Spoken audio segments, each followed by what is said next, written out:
Sanibona, welcome back to enye video. Ngiyabonga kakhulu ukuthi ungene. Thank you very much. Ngicela ungakhohlwa ukusubscribe uma ngabe into ongakayenzileyo. Please do subscribe. Uyazi usubscribe kanye nje for kodwa ke ama video. Please consider ukulike ama-video ngaso sonke isikhathi enye video oyibukayo uyilike phela ukuze usisiza sikhule siyi-channel, kanti-ke ungawaskip ama-ads uma ngabe aqhamukayo guys. So siyabonga kakhulu kubo bonke abasisizayo abasebenza nathi when it comes to-ke umsebenzi esiwenzayo. Uyalike ivideo, uyayishare, uyabuka nama-ads, kanti-ke kubalulekile ukuthi ube subscribed. Yayibo? Ngiyabonga kakhulu bafethu. So ngithanda ukuthi sikhulume again ngodaba lokaSiya Mhlongo. Ngangishilo ukuthi ngizolandelela udaba lwakhe lasenkantolo ukuthi uhamba kanjani. Ngiyacabanga ukuthi lezi nsuku bekuthiwe uzokwazi kahle ukuthi ukhisimusi wakhe uzodlela kuphi uSiya. Uzodlela ejele Nkosi yami, mhlambe kuzokwenzakalani. So ngiyabona ukuthi ngathi kuthe luye lwahlehla ke usuku lwakhe lukwaziswa ke ukuthi ke impilo yakhe imi kanjani. I mean, he was found guilty, right? Khumbula ke senza ivideo ukuthi uSiya was found guilty. So kuthi ugwetshwa kwakhe kodwa uSiya ukuye kwahlehlela thu inyanga ezayo. Bekumele abekwazi namhlanje ukuthi uyidlela kuphi ikhisimusi njengoba beshilo, ngoba guys sikhuluma ngokhisimusi ngoba vele usenyangeni ezayo, right? So ke kuthiwa kuye kwahlehliswa ke usuku lwakhe lokugwetshwa. So kuthi uzokwazi ke nge-15 zika December ukuthi what's gonna happen.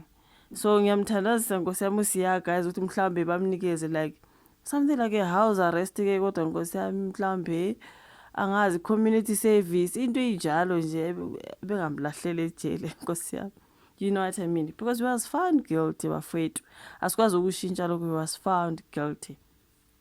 So kuthi uzokwazi ke uSiya Mhlongo ukuthi ke ikhisimusi yakhe imi kanjani njengoba ke kube kulindeleke ukuthi agwetshwe uSiya ngoLwesine. Inkantolo yemantshi ke yaseThekwini ishaye unqiphothwe ke esikhundleni sokumenyezela kwesigebo sakho imantshi uMnumzane Mhlonipheni Sibiya uye wahlehlisela kuDisemba ukugwetshwa kwakhe. Uthe uSiya uzoqhubeka abe ngaphandle ngebhayili ke ka-R1,000. So uzokwazi ke nge-15 ukuthi i-way forward yakhe ithini. So November 5 uSiya uye walahla icala ke lokushaya, if you do remember. Washaya walimaza ke owesilisa ayethandana naye, okay, uNjabulo Duma. So uSibiya wathola uSiya enecala ke lokushaya uNjabulo ezinsukwini ke ezobusuku kaSeptember. That was on the 1st of September ngo-2024. So lesi sigameko saphuqa abaphathi bokhoze FM ukuba bagcine bemkhomba indlela uSiya ngokuthi ke bangavuseleli isivumelwano ababe naso naye wayisakaza ke isho ukuthi ubusuku obuhle. Kwenzeka konke lokhu nje uSiya uhluleke wancama ukunxenxa ke inkantolo ukuba ke ichithe ubufakazi bomangali ngoba buntekenteke.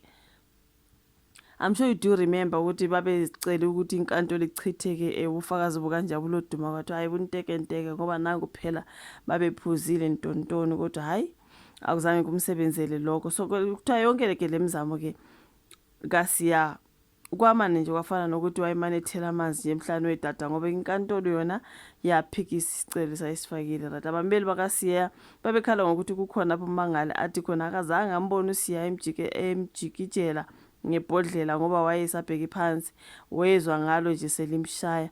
Bathi kuyona le nkantolo waphinde wathi wambona uSiya emjikijela ngebhodlela.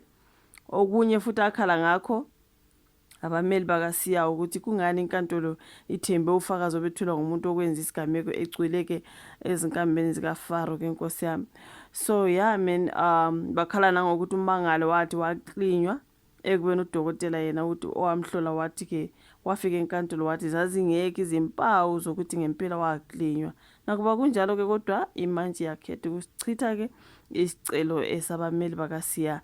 So kukhulunywa ngalokho ukuthi uzokwazi nge-15 ukuthi iChristmas yakhe imi kanjani you guys. So it was postponed, okay? Ukugwetshwa kwakhe was postponed to is 15 zika December. So sesiyolinda ke sizwe ukuthi uSiya ngabe udaba lwakhe luyahamba kanjani.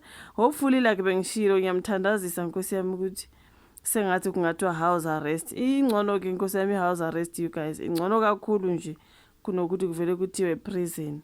So hopefully kuzoba house arrest angazi Nkosi yami. So ilona daba lokaSiya guys. It was postponed indaba yakhe to the 15th. It was supposed to be today. kuthiwa uzokwazi ube kumele azi namhlanje ukuthi what's gonna happen, but-ke sebeba-postpone to is 15 zika-December.